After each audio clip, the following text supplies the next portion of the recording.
Hello, everyone. Thanks so much for joining me here today as we get to talk about one of my favorite subjects, comic books. My name is Jose. I love comic books. I love talking about them. I love sharing them with you. Feel free to follow me on social media if you would like. Links are in the description below. I've also posted a link to the Marvel fan site with plot synopsis and character bios for the stories we're about to cover today. So, this video is sort of a redo. It's the original video, but with a slightly altered the beginning, of course. Um, and you're going to so it's been previously recorded and released, much older. I decided to put John Byrne's entire Captain America run in one video. Used to be split in two, and I released them about a year ago or so. I decided to kind of freshen up and just put him as one video. So you will be looking at his entire run from 247 to 255, all in one fell swoop. So if you like this video, give it a like, and I do ask you to subscribe. So if you'd like. So I put content every day, sometimes multiple times a day. We just go through comic books that I own and I like. And this run is pretty special. It was short but special. So I hope you enjoy it. Like I said, it's previously recorded, just cleaned up a little bit of it. So hope you like John Byrne's Captain America run, written by Roger Stern. We're going to be looking at John Byrne's run on Captain America. We're going to start with 247 from 1980. So, John Byrne had a brief run on Captain America during the 80s, and this is the first issue of that run. So, it's written by Roger Stern, but it's really also plotted by John Byrne. So John Byrne served as the co-plotter and the penciler. So between the two of them, they came up with the story. And then Joseph Rubinstein is the inker. Mike Novak is the letterer. So Captain America is on the Brooklyn Bridge, running from his apartment in Brooklyn Heights, and he's heading toward Manhattan through the pedestrian portion. And so, of course, all the people are gawking. He likes the neighborhood where he lives in Brooklyn Heights because it provides easy access to Manhattan. And he is having some issues, which is why he's he's actually going to go be meeting Nick Fury. And so he catches a bus at the top, asks the bus driver where he's going. He tells him he'll get off at Midtown and pays his fare. You can see a little quarter here. It's actually colored red like the glove, but that's actually, he's giving him probably a quarter. It was the 80s, so I don't know how much these buses cost back then. So, and so he is, he's having some issues, like I said. He uses the momentum of the bus to get to the roof of this building, and he's has some memories. He has some like false memories or some implanted memories, and he doesn't know what's what. So, and he thinks Nick Fury can help him, and he's gonna run through this wall, but of course it's not a wall; it's a false wall, and it's a shield like base that's in New York. And so the alarm rings, so the soldiers are, gonna surround him, but he says, hey, Avengers now have full clearance. So he shows them the card and tells them he doesn't have time for them to look things up. He needs to meet with Nick Fury right away. And so off he goes real quick. I love when inkers use that thick brush. So Joseph Rubinstein is a um, brush inker. He doesn't tend to use the a pen. He uses brush, and I really like heavy brush, like Klaus Janson. So while that's happening, we're now going to Brooklyn Heights, actually, and one of Steve's neighbors is this Joshua Cooper, who has a letter for him, and the another neighbor, Mike Farrell, I believe his name is, lets him know that he left for Brooklyn early, or he left to run errands earlier that morning. And so he asks him what he had to, if he had anything to do today. He says no, it's a school holiday because he's a teacher. And he says, "Okay, come on, there's somebody I want you to meet." And so now we're back at the base, and he comes in demanding to see Fury, but he's not there. Dum Dum Duggan is, and Duggan says, "Well, why don't you give it a, you know, he'll listen to see if he can solve the problem." So about a half hour later, Steve's kind of told him what's up, and Dum Dum says that Nick suspected something like that was gonna happen, and it's really tough when people can't trust themselves. But that he'll radio Nick, and he thinks he can that he's gonna go somewhere where they think that he may find the answers. Here's Nick Fury's car. So we are in a maximum federal prison. It says here it's in upstate, and Nick Fury is waiting for um, Baron von Strucker, I believe, is um, his name. He's one of the Hydra people. Nick offers him to see it. He says no because he doesn't want people to think he's weak. And he wants to know how he survived. Way back in the 60s, here would be when these stories kind of happened, or early 70s perhaps. And Baron Strucker says already people have asked him and he refuses to tell. And Baron von Strucker says, "Okay, well, we're going to transfer you to Israel to answer for crimes against humanities," which you can see really bothers him. And Nick takes a call from Dugan that Captain America has finally shown up, and to take him to Fort Dix, and he'll meet them there.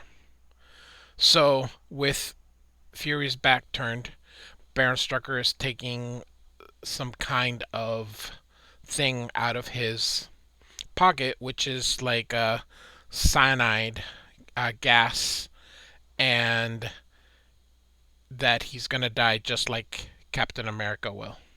So now we're at Fort Dix, and Dum Dum says that he found, or that they had found, some of Captain America's old things.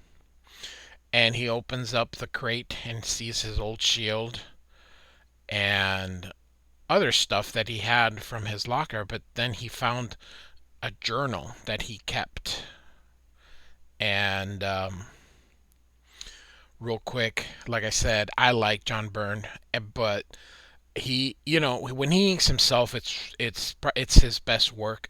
But I really do like it when Rubinstein inks him. Like I said, I really like that thick brush that he uses. I love it. He creates these thick lines, thin lines, and then thick lines again. So he starts looking at it and sees that before he was going to go into the war, he met this General Phillips, and he was about to join a supergroup of the invaders. And he didn't. They were afraid that if he got captured, he would give secrets away. So they have a plan that they're gonna give him, like, implant some memories in him by this gentleman whose last name is also Rogers. So it's a Walter Rogers. I don't know why they chose two people you have another person with the same last name, but I didn't write it. So he's spent 2 days in this kind of chamber, learning um, new details, like being implanted with memories.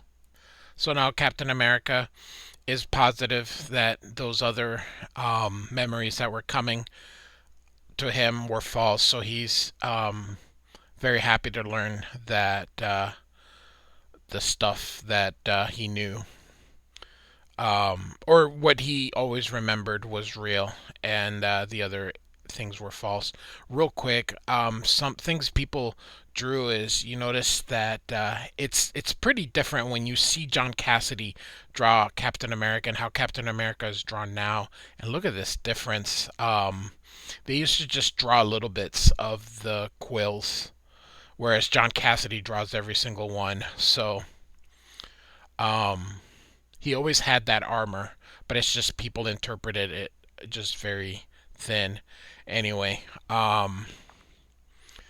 suddenly they hear Fury's flying car. It's supposed to be a Ferrari, and it's Baron Strucker who's gonna finish what he says, what he started.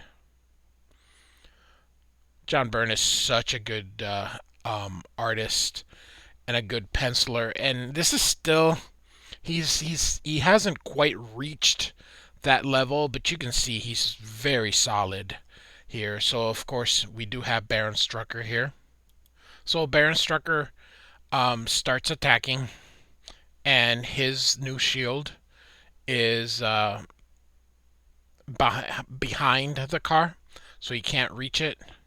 So Dum Dum gives him cover and gives him the old shield, which is really only a defensive. Doesn't really throw it, but he grabs a like a rock or some debris and throws it at at the Ferrari, which causes it to hit those crates.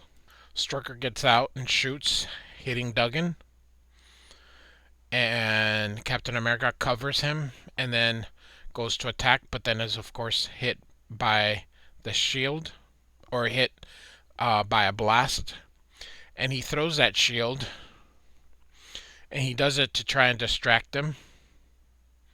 Of course, the shield doesn't land anywhere near it, but that wasn't the point.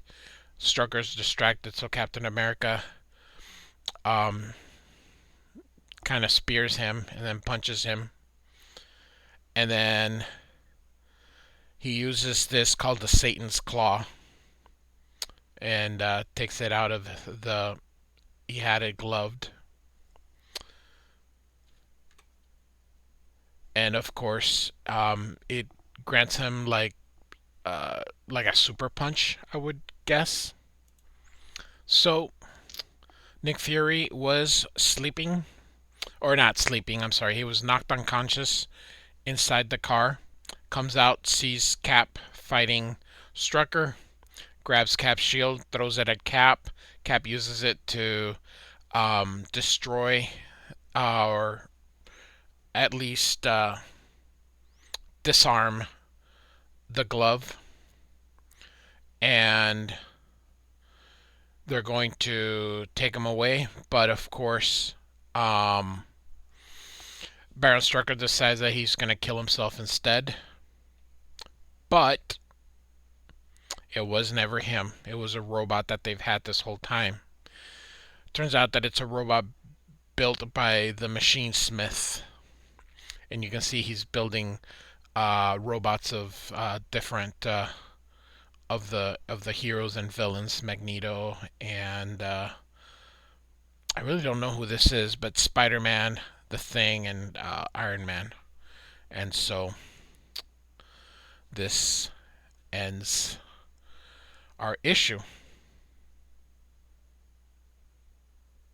So now 248, and we have the Dragon Man. Like this cover. John Byrne is a master storyteller, and you could even tell this is before he's even become the expert that he is nowadays. He was still young, but this dude knew how to draw and compose. So I actually ended up buying the this his entire run. I did not buy it when it first came out. I bought his entire run. Oh, I want to say maybe 15 years ago. I went to a comic book store. They had them all in there. I had been reading about how good this run was, and I decided to just go get them. They were quite affordable. I think they were still like $2 each. So I picked them up. So this is titled Dragon Man, and it basically they're still at Fort Dix, and um, this doctor here, Geoff, says it's a very sophisticated robot, and here's our credits here with Roger Stern, John Byrne. They come up with the story together. Roger Stern's basically your scripter, and John Byrne's the penciler, with Rubenstein as the inker. Rubenstein, I like him because he uses brush, and I am a mark for artists with thick brushes. So,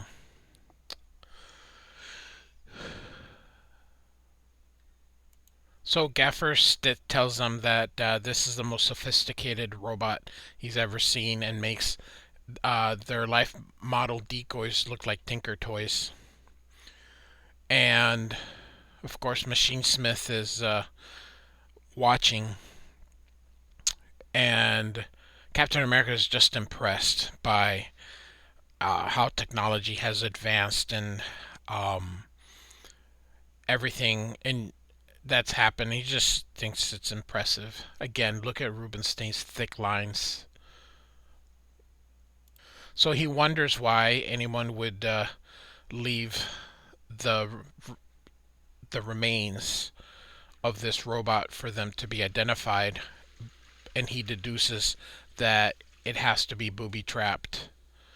And of course, Machine Smith says, very good, and then presses the self destruct button, causing the robot to be destroyed.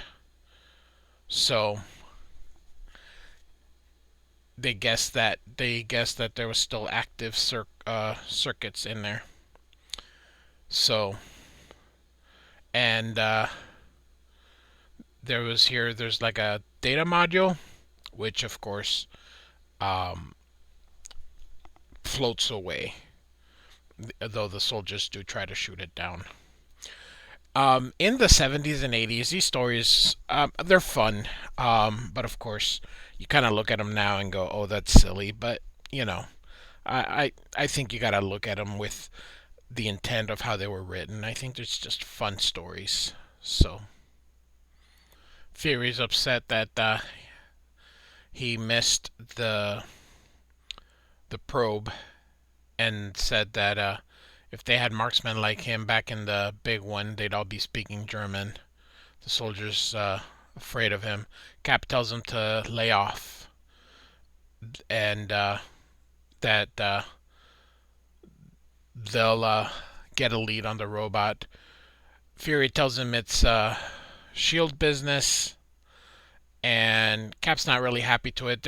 They speak some stuff that's been going on in Iron Man, during where Shield was taking over Stark International.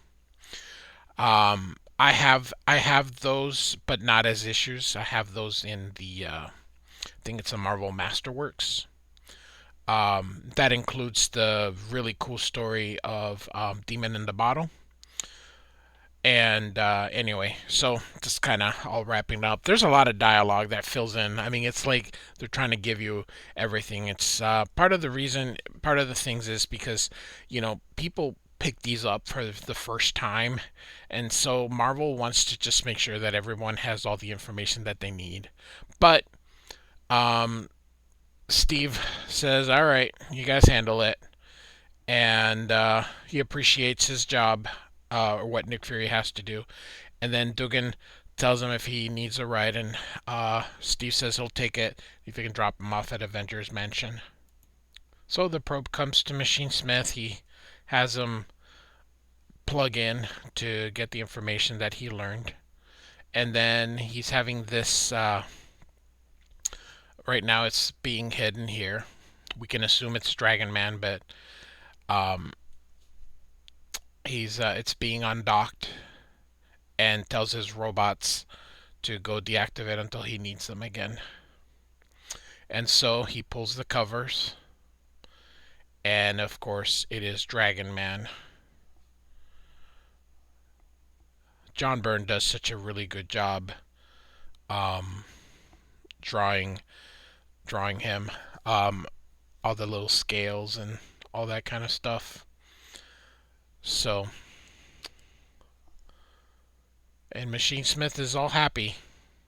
So I'll kind of give everybody here a little synopsis on Dragon Man. He was created by Stan Lee and Jack Kirby way back in Fantastic Four number 35, and he is a android. So he is also like a robot in the inside.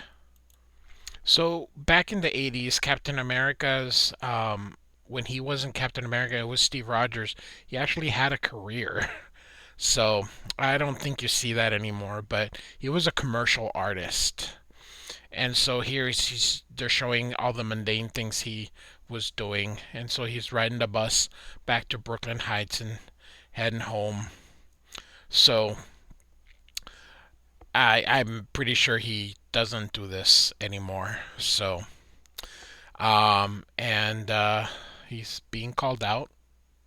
So Josh Cooper asked Steve that he wants to invite him to dinner, and for 3 reasons.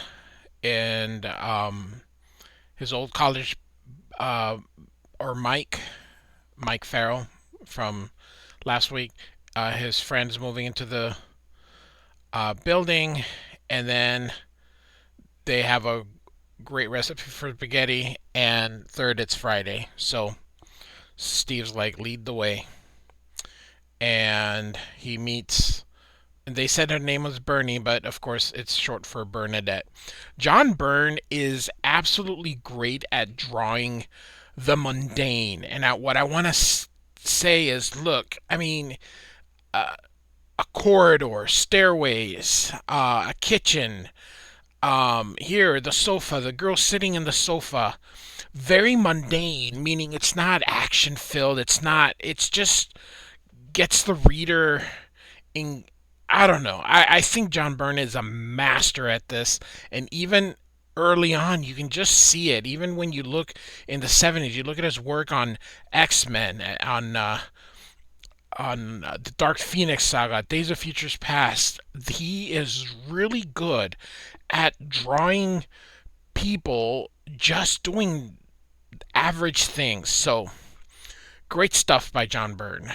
He continues it throughout his whole career in Fantastic Four and Superman, when he went to Wonder Woman, everything. So John Byrne is the king of that. And well, not just that, but it's a great strength. I like it. So kudos to him.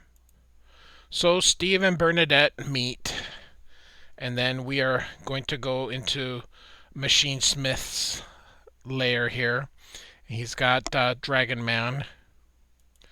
Basically, Dragon Man is still dormant despite being buried for a long time, for months. It's comic book, so you don't wanna you don't wanna make it sound like everything happens in a week. So So he says once he flips the switch, Dragon Man will be alive. And, you know, for some reason he's angry at Captain America.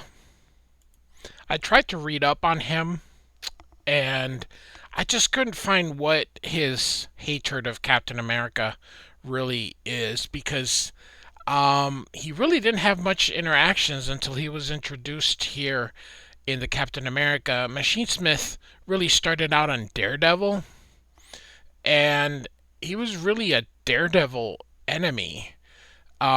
So for some reason he's angry with Captain America, but I really don't know why. And so Dragon Man wakes up and he attacks Machine Smiths. Real quick, I love the use of the tones right here. Really like it to add some depth to it. So he has that little probe. He calls him Gadget. Go into Dragon Man. So he's having the Gadget lead Dragon Man into to go fight Captain America, and he goes. And then in at Steve's apartment, it's been a few hours here. Like I said before, John Byrne, how he just draws a panel of just people sitting. Um, Other people would have done something different. I really like what John Byrne chooses. I even like the fact that he would draws people the way they would be at home. Like you would see her with her shoes off sitting on a couch. I mean, you can totally see that. And I like that. So, and they get the radio says about sightings of Dragon Man. And Steve says, "Hey, those are buildings that I went to, and they were there in that order." He thinks it because, of course, it's a thought balloon. And of course, she says, "Oh, don't tell me it's a UFO." Um, she looks like Kitty Pryde almost. This is the first time I saw her. I was really thinking Kitty Pryde. It's probably the big eyes that he gave her. And so Steve's kind of gonna go take a look outside, and Bernie's impressed with Steve. She says he looks like he's got a presence and he's ready for anything. And then here he can see the shadow of the Dragon Man. So he bumps into her by accident or on purpose, but to make it look like an accident. And he leaves abruptly. And then you can see here by the balloon to make it look like it's icy. And he tells him not to take it personally. Um, so he remembers the letter that he had to give him, so he's gonna go to his apartment. But of course, Steve's already gone. You can see the shadow of Captain America. And now Captain America and Dragon Man meet.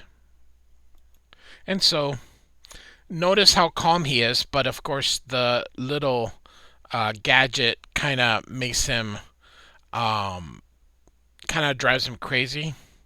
And he starts attacking, and Captain America wants to lure him away from all the people. And underneath, um, the lady is annoyed because she hears that noise, and Dragon Man comes through their building fighting Captain America, and he's like, trying to lead him away from the civilians.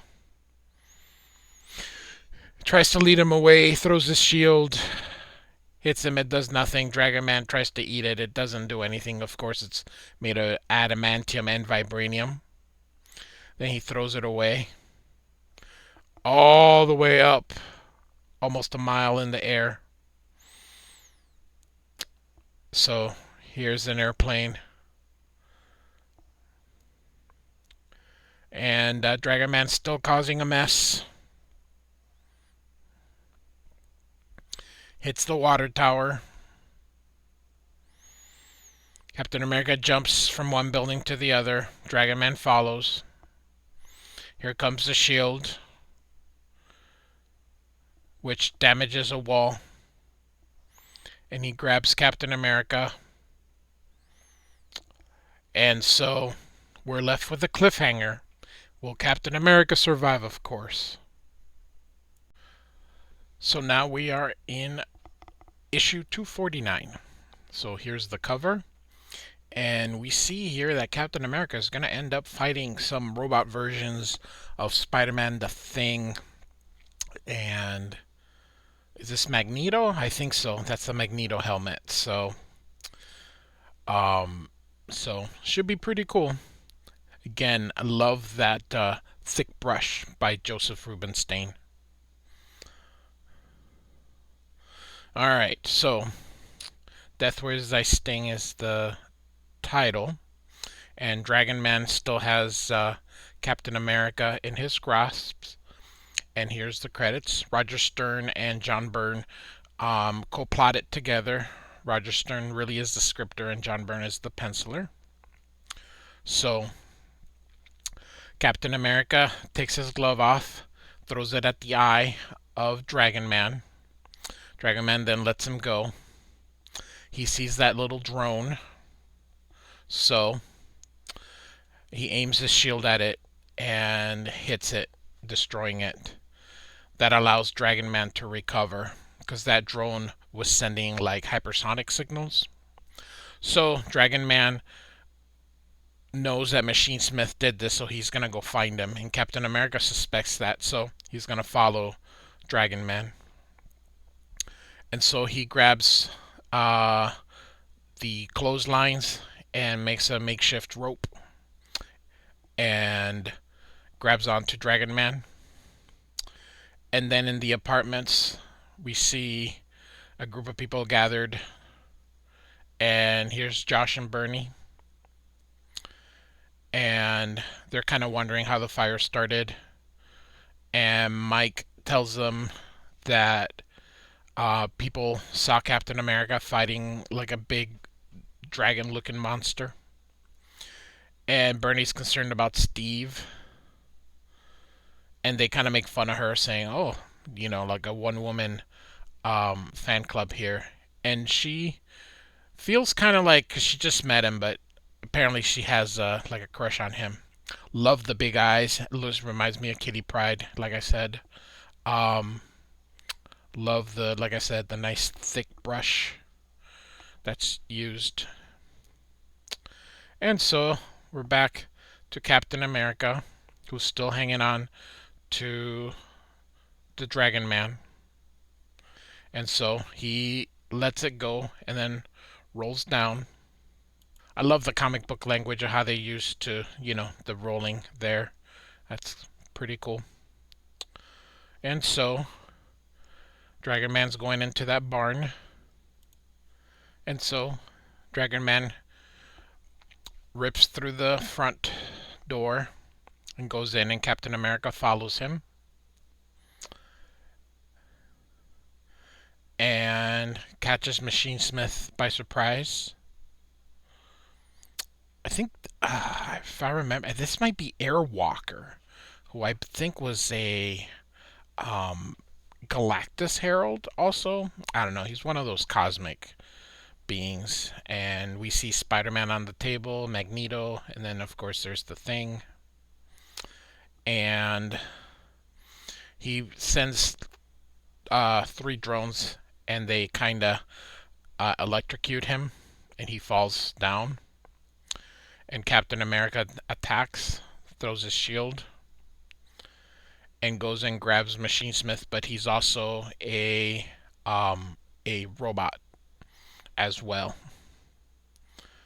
Kind of surprises Cap, and Machine Smith is here. I assume it's the real one, but we never know, because he keeps making robots.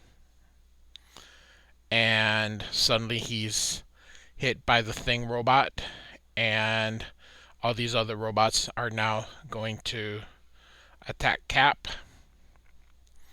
And so he's going to fight them. So I love it when it's just action, because it's pretty easy to just kind of follow along here as he kind of smashes them. John Byrne, as I keep saying, he is a master illustrator. And again, this is in the early beginnings, or not in the beginning. I mean, he's probably maybe 8 years into his professional stint. So I mean, he's had a little bit of experience, but this dude has been drawing now for probably 50 years. So if not more. Um, Good use of screen tones here. These have to be. If you've noticed, anytime there's screen tones, they're manually put in here, and then these parts they're manually having to take them off. So it was time consuming, but they did it to create gray values. So and so while Cap is fighting, Machine Smith is getting away, but he throws in one of the robots to um, keep the door from closing. And Captain America goes to chase him and catches him. And so we're gonna, Machine Smith is gonna tell him what's up, why, he's been after Captain America, because like I said, he's mainly a Daredevil villain. So Machine Smith doesn't really give him much of a confession, just kind of a little bit of his origin, where he was fighting Daredevil and he seemingly fell to his death, and how one of his robots found him and preserved his life. But now we see here that this was another robot, and Captain America just doesn't know who's real and who's not, and he is just getting attacked by all these robotic parts. And so Captain America fights, Machine Smith continues to tell him a little bit of his origin, and how when the robots found him, they preserved him the only way they knew, by putting him inside another robot. So in effect, the human version is dead. So Machine Smith is really a robot who has his mind, but everything else is gone. And so Captain America knows now that he's not really human, so goes to attack him. Doesn't know how many there are. He's just trying to break them, and of course, there are still so many of them. He has built himself and passed himself off. So that's actually a very cool story here. And so Captain America goes and fights all of them, and notices that the closer he gets to that server, the more they're fighting. So he concludes that he's inside that server. So Captain America uses the shield to destroy it, and all the robots fall down. But Machine Smith is alive still, and he was right. He was inside that server. And so we finally find what the obsession with Captain America was. So he didn't want to live anymore, because he wasn't living. He said he was just existing. And no matter what he did, he could not kill himself, because the prime directive to preserve himself was too ingrained. So no matter what he did, he couldn't. So he deducted that Captain America would have the best chance at destroying him. So he basically did suicide by Captain America. So, and he kind of tells him, "You have a good heart," and all that kind of stuff. So it's just funny after all that. So Captain America feels a little bit guilty, because he believes life is sacred. So now we're at number 250. So this issue came right before the 1980 election, which Ronald Reagan won against Jimmy Carter.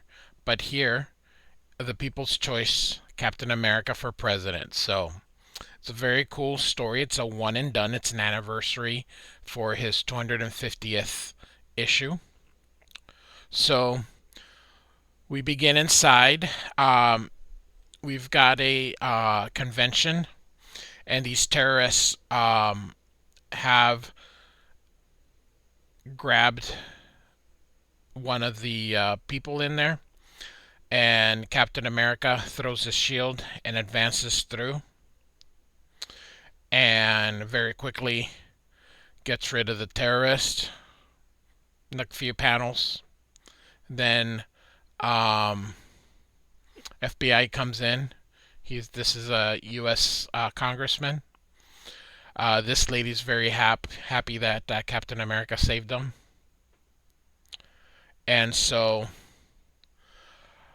this gentleman here is with the convention, and he wants to talk to Captain America. I like John Byrne's. I don't know. He makes him look so mighty, it's big and powerful. So I really do like this version of Captain America. And so they go talk. He tells them that they're with a new party that is the National Populist Party, I believe it is, and he wants Captain America to be their candidate. And he says, "I'm not a politician," and of course, that's what he wants. Says that Republicans and Democrats just give people the same thing, and it's time for a new, fresh perspective. And it's very funny that even in the 70s, 80s, it's always throughout history, everybody says that, yet it really never happens. So it's the same two parties controlling everybody, so it doesn't matter. So they're all asking Captain America to do it, and he says he'll think about it. And of course, this gentleman here, whose name I did not grab, but regardless, he is going to um, call the Daily Globe, which is one of the newspapers in Marvel, the other one being the Daily Bugle. And he tells them that he has a story for them. So Steve is changing. He's going out to help Byrne move with Josh here, and he gives him that letter that came in, and it's from the army, wanting some kind of questionnaire. So he puts it away. He doesn't think that it's very urgent, and there they go to move her. And so at the end of the day, he's pooped. Steve's still helping. I love this very simple panel. It gives you all this information. No need to, when you save your best for when you're drawing the superheroes. Everything else, you just kind of fill it in. I probably would have made put these in like 3 different panels or something to create, so that it wouldn't be that simple. But you know, who am I to question John Byrne? Just saying how I kind of would have done it. But regardless, you get the information. And so they have some coffee and are talking about politics, because this issue, of course, is about politics. Again, it was an election year that year, and this is right before the elections. This came out in October, and of course, elections are in November. So it was released the month before. And she was very political, but when she was younger, but now doesn't seem to care. And Mike shows up, and they're gonna have Chinese food. He was saying he was in a political discussion. She's surprised because he's very apolitical. He says normally, but he had read the news, and that Captain America is running for president as an independent. Love this picture. Love this splash page. I think it's really cool. Again, I love Rubenstein's nice thick line. So, um, yeah, very good splash page. That's what you do with splash pages.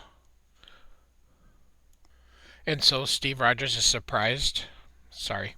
Steve Rogers is surprised, so they're telling him what great candidate Captain America would be. So outside of Avengers Mansion, all the newspaper people have gathered, and here comes Captain America, and they all swarm him.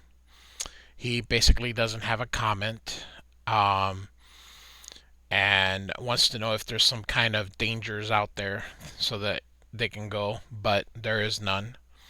And so he's receiving telegrams. Even back then, they were still using telegrams from both the Republicans and the Democrats that they will take him as their candidates.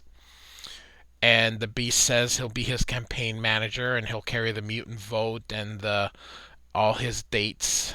And Cap, you can see he's he's a little uh, irritated, and some of the Avengers have gathered, kind of to tell him about what if he runs. Now, real quick, I want you to look at the face, serious smile, and then this. So basically, Iron Man tells him that think of all the red tape that he'll have to deal with. Wasp tells him about what a great candidate he is, and Vision tells him that he is just not equipped for modern times. And so the White House called, wanting to know if he needs Secret Service, um, and he says he has a lot of thinking to do. And then they interview all these different people and heroes and all that about him. They'll have an opinion. Here's the Daily Bugle if they're gonna endorse Captain America. And Robbie even mentions Captain America running for mayor, which Jameson doesn't like. So Captain America goes into his old school and just remembers when he was taking his civics class, um, and how important it was. John Byrne did had some art assistance by Don Perlin. So part of this in this Don Perlin did. So he decides he's going to tell everyone that he is basically not going to run for president at all. He considers his position. He explains that his duty to uphold the American dream, but being president would require him to preserve the reality, and those two objectives fight one another because the dream and the reality. So he decides that he won't run, and so and just tells the people, here's a really good you need to look within yourselves to find the people you need to keep this nation strong and God willing to help make the dream come true. And a very nice little speech. The courage of life is often less dramatic spectacle, but it is no less magnificent mixture of triumph and tragedy. A man does what he must in spite of consequences, in spite of obstacles and dangers. And that is the basis of all human morality by John F. Kennedy. So, thus concludes our issue here. He did 9 issues. So, here we have a really good cover of Batroc being defeated by Captain America, but behind him, who is this? Well, we'll have to see inside if you haven't seen it. Covers by John Byrne and Joseph Rubinstein, and they do the art on the inside. So Captain America is looking out, most likely from Brooklyn, because that's where he lives, and looking into Manhattan. From the credits here, John Byrne is not co-plotting this, so he's simply just the penciler with Roger Stern as the writer. So There's a lot of thinking, kind of giving you a background on his origin. Jim Shooter had decreed during this time that comic books needed to be each comic book needed to be accessible to new readers. So once in a while they just kind of did this, the origin of Captain America, or partial of the origin, at least how he was found here. So the Submariners had attacked a couple of Eskimos, and inside a piece of ice was Steve Rogers, and he threw it into the water. And then when the water got warm, Steve Rogers was exposed, and he was found by the Avengers and Iron Man, Thor, and Giant Man slash Ant Man. Depends on who he was during this time. And he joined the Avengers, and just showing some of the stuff he had done. So Red Skull and the Falcon. Um, and of course his true love, Sharon Carter. So he kind of there's a lot of dialogue. Um, some of the things that comic books don't have now is they do read too fast. They don't have enough dialogue, but back then they had quite a bit. So you just kind of gotta pick or gotta find a happy medium. But there's a lot of explaining of what he's doing when the pictures themselves could just show you what he's doing without. But here's a boat and a barge, and they're approaching Rikers Island, and they get a little gizmo here, and it's gonna throw like an EMP, and the place is gonna go black. So there's no lights, so off they go. They get rid of the guards. Um, so they're looking for one cell, and all these people went out, and they're like, nope, we're just here for one. So they open it up, and they're looking for Mr. Hyde. So they're carrying him out.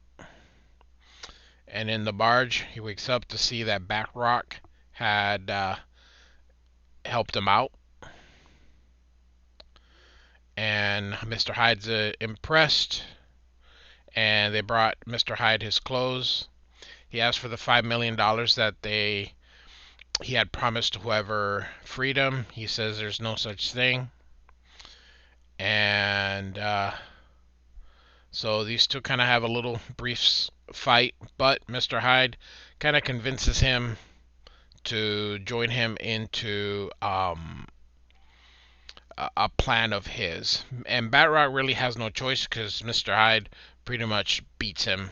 So he doesn't want to fight him, so he's going to go ahead and join Mr. Hyde because there's a much larger price. So now we're in the next day, or in the morning, and if you remember, Steve Rogers, during this time, his alter ego, he was a designer, a graphic artist of some kind, which is no longer, he doesn't do that anymore. So I don't think Steve Rogers does anything.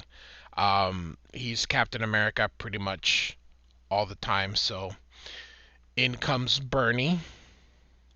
So Steve, or Byrne, sees that Steve worked all night because he hasn't shaved or anything. So she says she'll make him some breakfast to go, get ready for the day. And says, oh my goodness, you don't have any real food, it's all instant. And it's because he travels a lot, so he doesn't want stuff to spoil. Here he is shaving.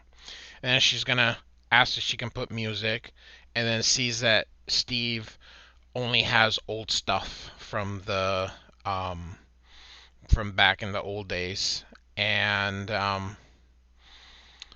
just like her dad, and sees this picture of a woman there. She asks who she is. thinking it's maybe perhaps a sister.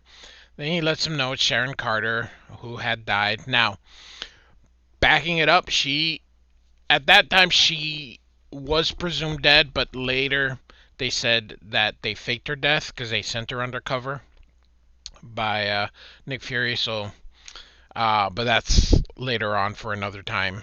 But at this time, she was presumed dead, and Steve just um, cared very much about her, and she knows. So she changes the subject and asks if he heard about the break um, out in Rikers, and he thinks it's Cobra, who was from Spectacular Spider-Man, who I believe Roger Stern was also writing at that time. So kind of fitting stuff together.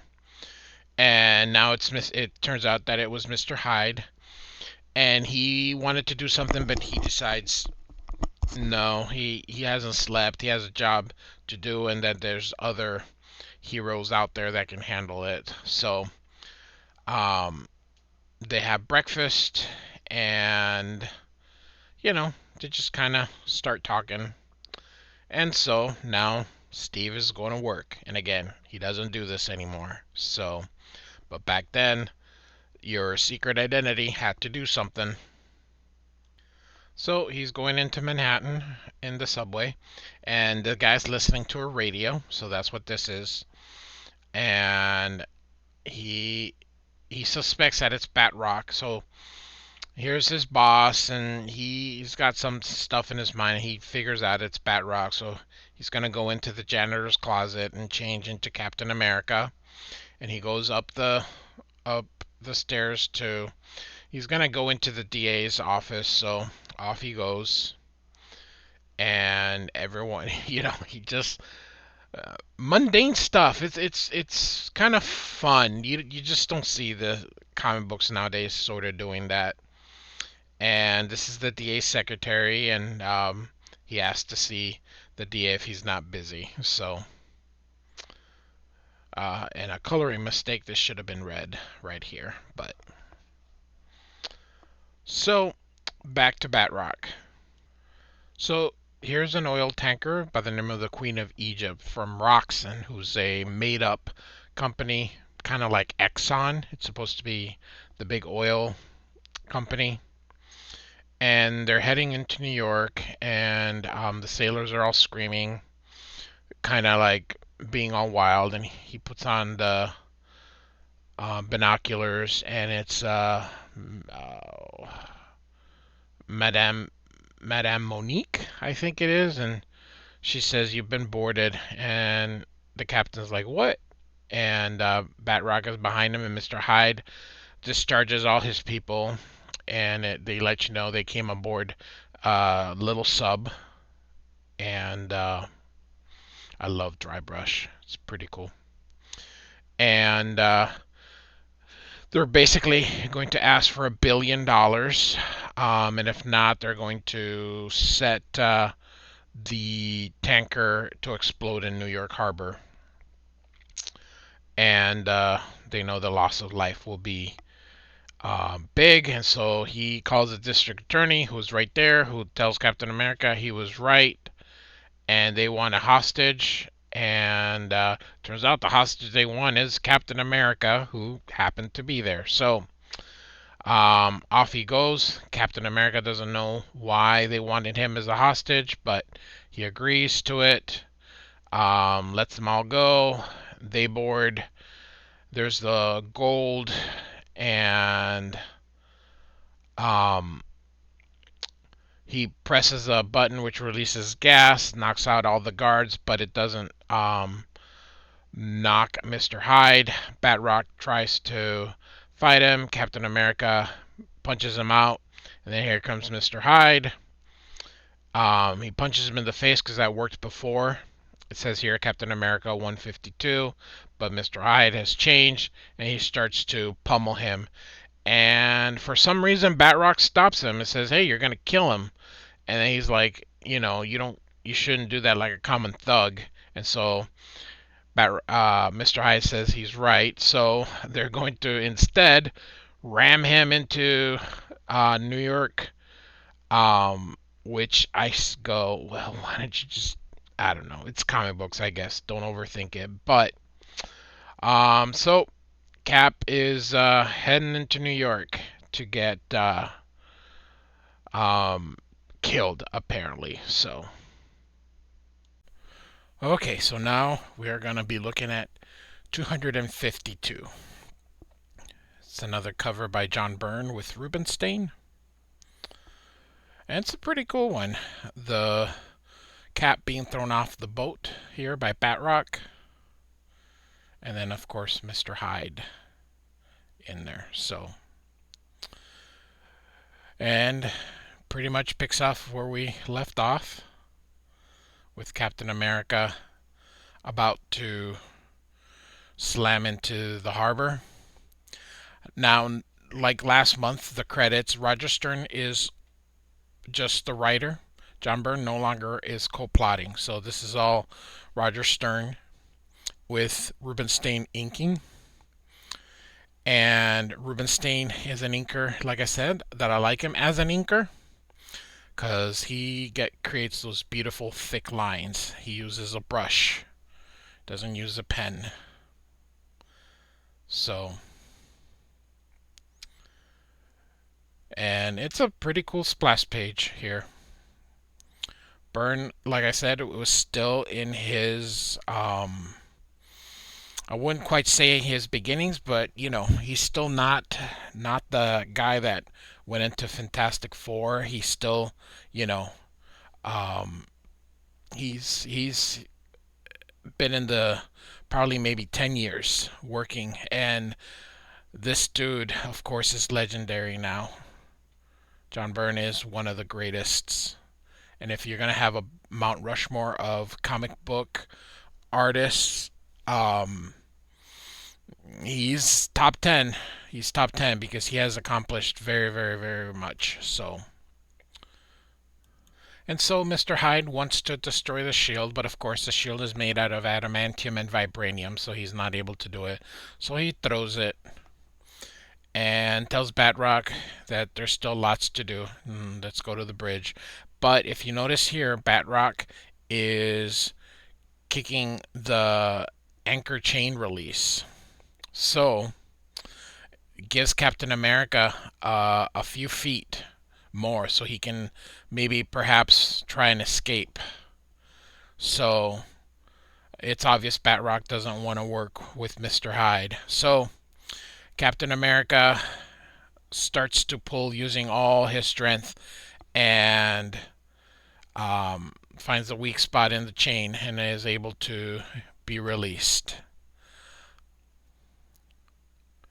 And so now he needs to pull the other one, and he remembers what they told him, that the ship here from Roxxon has a small nuclear device, and if it explodes, it'll destroy New York. And Captain America just does not want to allow that. So he thinks of that to give him the strength then to get out. But then he hits his head and goes down. So, but we all know he's not dead because, hey, he's still around. So now we're kind of getting into the end game as to why everything's happening here. Mr. Hyde, by the way, considers him an associate, not a partner. And Batroc is a little miffed about that. And Hyde is saying how Captain America had defeated him and he ended up having to go to jail. And he befriended the Cobra from the Serpent Squad. And he was able to get out of jail, but did not free Hyde.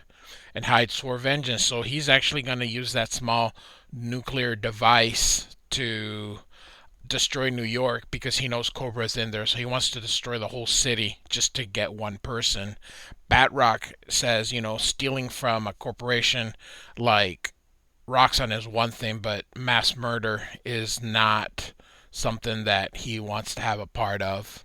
So he begins to fight Mr. Hyde, but he's no match, despite how strong his legs are. But he, Batroc, like I said, does not want mass murder. So some of the henchmen here pull Captain America's shield, and you can see the hand here of Captain America. And here he goes, disposes the henchman, and he's going to climb up to the ship, where he sees Batroc and Mr. Hyde fighting, and Mr. Hyde is gonna be victorious, but he throws his shield, hitting him, allowing Batroc a chance to escape. And Hyde is wondering how he escaped, and of course, Batroc confesses that he helped him escape. So, which makes Hyde even more mad. So Captain America and Mr. Hyde are fighting, and Batroc joins in.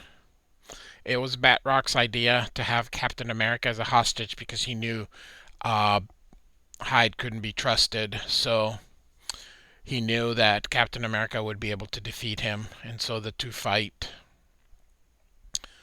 And Hyde knocks off Batroc. Captain America hits him with the shield, helps Batroc out, and he's going to use this as a weapon, but of course it's a high pressure stream of liquefied natural gas, which engulfs Mr. Hyde, and he falls overboard. Captain America goes to try to save him, but he's unable to. And here it just tells you that Batroc has escaped, so it doesn't really show you, it just kind of tells you here.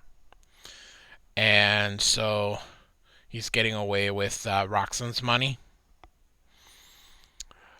And he's celebrating, but all of a sudden, boom, something's up, so he goes to sea.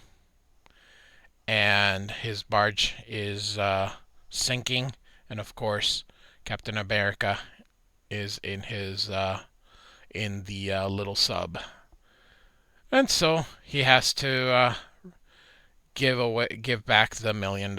So thus endeth our story. It was very short, 17 pages. So what we have is a little featurette here about the Captain America. So kind of like another cover here, you could say, an action pose. You got the Avengers behind him, or some, you got Spider-Man here, and you got the Falcon here. So starts off with a brief origin of Captain America, and shows you his apartment. It's amazing the stuff that they got John Byrne to draw. So, and some of his friends and neighbors, and then his partners against crime. And I love this part here. This is our last page. The Avengers, and here's a note saying, "Dear writer, if you think I'm going to draw all of the Avengers, every single member, and all of the various hangers on this little space, you can think again, John Byrne." So this is pretty cool. So now we're at 253. We're nearing to the last 3 issues. So John Byrne had a short run. Great cover by Byrne and Rubenstein.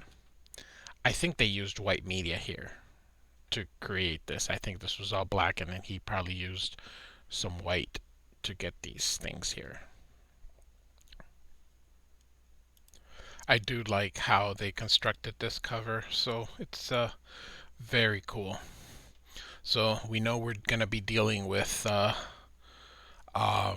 some kind of undead, so possibly a vampire. So it's a very ominous cover, very good, and it's a different kind of cover. So we are in London, and they have found a third victim, a third girl that has passed or been killed here. John Byrne is returning as co-plotter for this part here, and um, so Roger Stern probably scripts, and John Byrne is the penciler with Rubenstein as your inker. So they surmise that she died quickly, but they don't know who is killing these people, or these girls particularly. And so they go into a nearby manor where Lady Crichton is. She had not retired for bed, and she had asked to be kept in the loop with these killings so she could make sure Scotland Yard does their duty. You can see there's someone up there. And they ask about her father, who's the person that's up there. And she says he's still stubborn but doing better with the medicine. And he says he knows who it is, and he's told them, but nobody's listening. And the only person that can stop him is an ocean away. So we know who he's referring to. And so, of course, we got New York. And in New York, we have a robbery going on. And you can see here Captain America is coming up. And he disposes of one of the robbers and chases the other one, throws his shield. Now, notice it's the back, but hits him in the front. So we'll assume that it's not a mistake, but rather the shield probably bounced off something else. So we'll just pretend with that. And so he knocks him out, pulls out a gun. Captain America tells him that he doesn't, he can avoid the gun. So, and gives the guy a chance to give up, which he does. And then the man who he robbed will wait until the police arrive and take the gentleman away in handcuffs. So Steve gets away, or Captain America gets away. He's going to change now back into Steve because he has a date this evening, and he had left his clothes. He's going to have a chance to enjoy the night as Steve. So Steve is going on his date with Byrne to watch a musical, Oklahoma. And after Oklahoma, they're up for a nightcap. He brings some coffee. She tells him, that he's very old-fashioned, and, she doesn't quite understand who he is, of course. But they are about to kiss when the phone rings. And for you newer people, this is what phones used to look like in the 80s. And so he picks up the phone, and it's Jarvis saying that there is a message that was delivered to him. Jarvis is the butler to the Avengers. And he reads the code, and Steve hasn't heard it since World War II. She asks what it's about, and he says he has to go to England on personal business. He apologizes, and Steve feels bad that he had to interrupt this, and she feels bad because she made the boyfriend story up. So, that's the thing, he's a superhero. She doesn't know, and so we have a Concorde. And for those of you who don't know, Concorde was a jet that would fly supersonically. and could get to from the United States to England or to France in just a few hours. So, so Steve is now remembering his time with the invaders during World War II, who was the original Human Torch, the Submariner, and of course him. And they were joined by Union Jack and is it Spitfire? I think was her name, who was that um, lady, I think, if I remember correctly, the rich lady. Anyway, and these are some of the enemies that they fought. I love this name, Asbestos Lady. Masterman and Warrior Woman make a comeback when John Byrne takes over the Submariner in the 90s.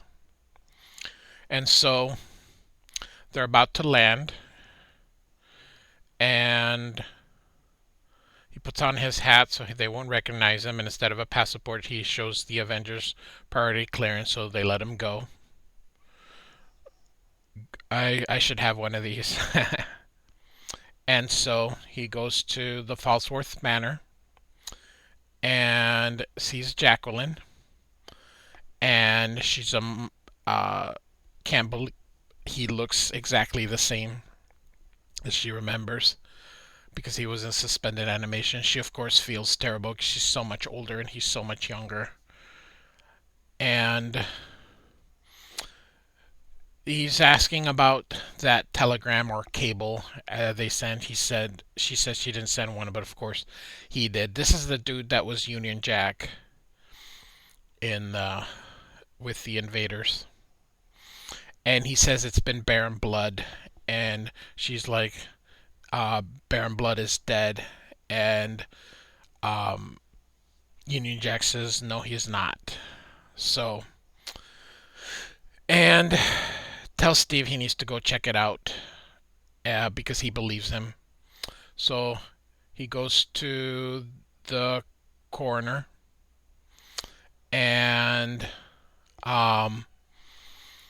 because he's the one that's been inspecting the victims, and he asks if it could be a vampire, which of course he reacts very badly, says that's superstitious, and tells Steve to get out. Steve, of course, knows better, and we we get a little bit of why he's so cranky. The doctor. There had been a bit of a vampire scare, and they thought the vampire was hiding in his home, the doctor's home. So they torched the place, and unfortunately, they didn't know that his daughter was inside, and so the doctor was burned, so he grows his beard to cover some of the scars. But his daughter died. And so he is going to go see if he can find where Baron Blood was or is being kept. So you can see all these crucifixes. You can see garlic, clovers, so all the stuff you expect from vampires. And he says this isn't him. He can recognize the from the skeleton. And another coroner says, "Yep, it's a skeleton of an old woman who's been dead about 12 years." Captain America just says that it didn't look correct. It didn't look right. So, um, so off he goes back to the manor. So he arrives, and these are. This is the son of Lady Crichton and one of his friends. And Captain America says hi. If you notice, there's a lot of filler in these issues with all these dialogues, and which you don't normally see nowadays, but definitely very wordy compared to a modern comic book, for sure. So Captain America tells him that um, Baron Blood is alive, and he of course says it's time to get rid of, you know, to kill him once and for all. Baron Blood is his brother, um, and he's the one who is responsible for him losing his legs. So he's gonna go have a one-on-one with Captain America. He tells him that his family thinks that he's crazy, but he knows that he's not, and they're gonna come up with a plan. And he's very thankful Steve did come. So night falls, and of course there's Baron Blood, and he notices that Steve left his window open, and that he stayed in the same room where he stayed during World War II. And real quick, beautiful panel. I really like the shadows here. So he's going to break Captain America's neck, but of course Captain America was ready. Hits him with his shield, and they start fighting. Baron Blood, of course, is very strong. Captain America throws garlic on him because it's a repugnant smell to them. Turns into mist, like all vampires do. And the fight startles Lord Falsworth, and he's going to use his hypnotic trance to put Captain America into a trance, and he's going to make him into a vampire. Thus ends the issue. So we have 2 issues to go. So 254, which is the conclusion of this story. This is one of the more iconic Captain America covers, done by Byrne and Rubinstein.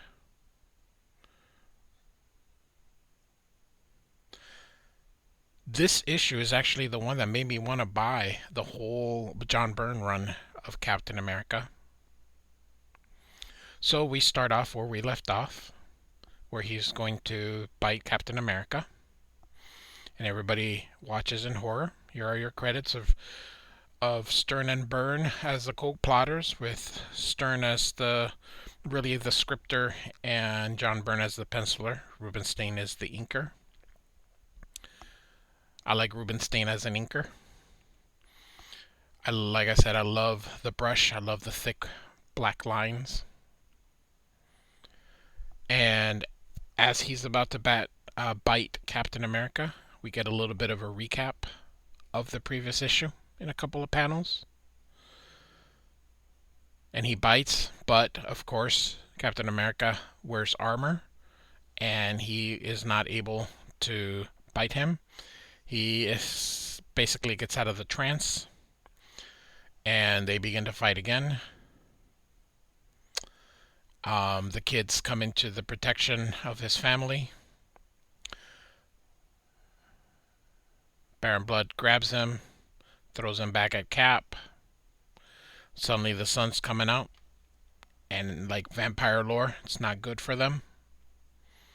So he needs to escape before the sun destroys him, so he turns into a bat. As Captain America was trying to catch him, he uses his acrobats and lands safely. And so Captain America is just kind of puzzled, because this dude appears in after Baron Blood and accuses him of something, kind of being part of that whole thing. He, of course, is not. Ken vouches for him. And so we kind of get at the origin of Baron Blood in a couple of panels. How he had discovered Dracula's tomb. Dracula turns him into a vampire. He joins the Nazis. and he bit, of course, Jacqueline, but is saved by the transfusion of the Human Torch, who happens to be an android, so I don't know. It's comics, I guess. Don't overthink things. The powers make her Spitfire, and um, so like I said, we just get a bit of the origin here. So, and here comes, of course, the Byrne blood, and we see here that he was actually the one who was the doctor, and Dr. Cromwell. So it's a good disguise when um, he gets a call. So we know something's up now. Tells her to come in, and she's shown up just in time for breakfast. And so now they have to go find Byrne blood because he's weakest during the day. And everybody's going to search throughout. They believe that he's in a particular area. So everybody's going to search high and low for him. But there's no trace of him. And later that day, at a bar, the waitress slips, and they take her to see. They take that off, and they see that she has bite marks on her neck. And so now we go back to New York. So in Brooklyn, they're Bernie and I don't know. I really don't know who she is. Mrs. Kappelbaum are cleaning Steve's apartment when she answers the phone for him. This is Steve's boss, who had a job for him, but because Steve's not there, he's gonna give it to somebody else. And so she tells, they kind of talk about it a little bit, but it's a story. It's a story for another day. So Captain America is running to Lord Falsworth, who's changed into his Union Jack outfit, and his daughter sees it and thinks, wonder if she could be Spitfire. I think she also returns during Byrne's Namor run, and he's gets like a stroke. They call Dr. Cromwell, tells everyone to leave. We all know who Dr. Cromwell is. And so now's the time to pay his brother back. But Union Jack had a knife to defend himself, and even in his weakened state, is able to fight back. He begins to fight Byrne blood. We can tell that, this dude doesn't behave like an old man, so we'll find out why. And so Captain America comes in, sees the two fighting, joins in. Byrne blood is trying to get away. Captain America won't let him, throwing the shield at him. Union Jack goes for the kill. Byrne blood decides to confront him.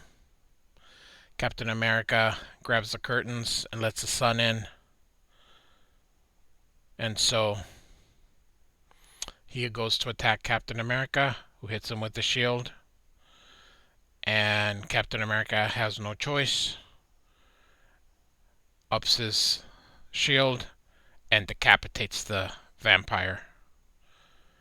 And we see now, after the death of Byrne blood, that it wasn't the grandpa that was um, in the Union Jack. It was his grandson. And so Steve's a bit rattled. And so they burn Baron Blood's body and Lord Falsworth, I think. The original Union Jack, we'll just call him that. He has also passed on. And we kind of end with, the new Union Jack. So we have one more issue to go. It's very unfortunate that the run didn't last very long, but these few issues, like I said, they're pretty good. So I strongly recommend getting them. So this is the last issue of John Byrne and Roger Stern's run, a very brief run. The cover is by Frank Miller with Joseph Rubinstein in the inks.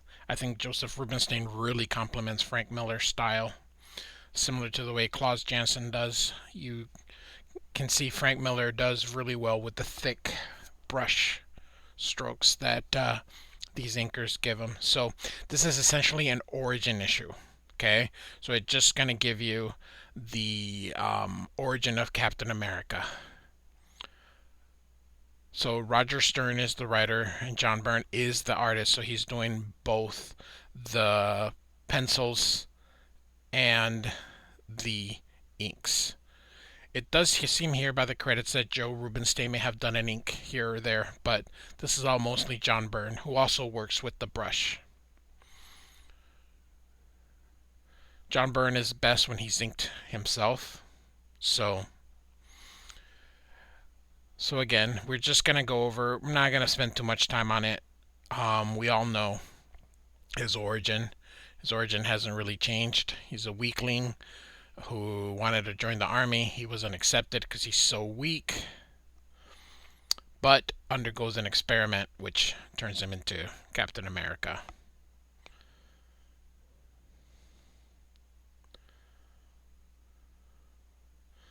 Like I said, you can definitely tell when John Byrne inks himself. It's a different thing, but he's best when he does everything himself. So, and of course, the guy who created the serum ends up dying, so nobody can copy it. And so,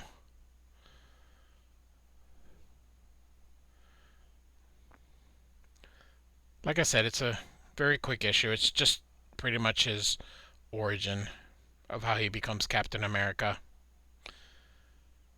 This was his 40th anniversary during this time.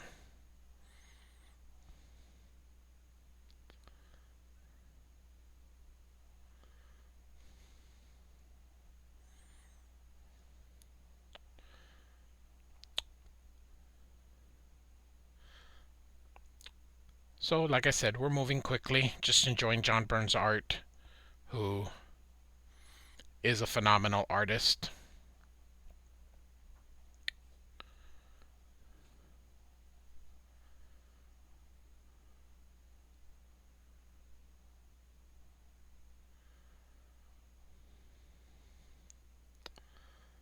And here is where he gets his new shield. You remember that old style costume here, it's more to what he wears now. And so he ends up joining the army. And he kind of pretended to not be a very good soldier. And that was done on purpose. So a good cover. Great 2-page spread by Byrne.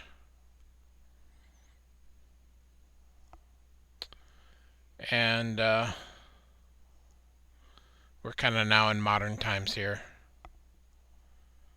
And thus endeth the issue. Good way kind of to wrap up the run. So hope you liked this as a good 4th of July video. The John Byrne run in Captain America. Like, follow, and subscribe. Thanks for listening.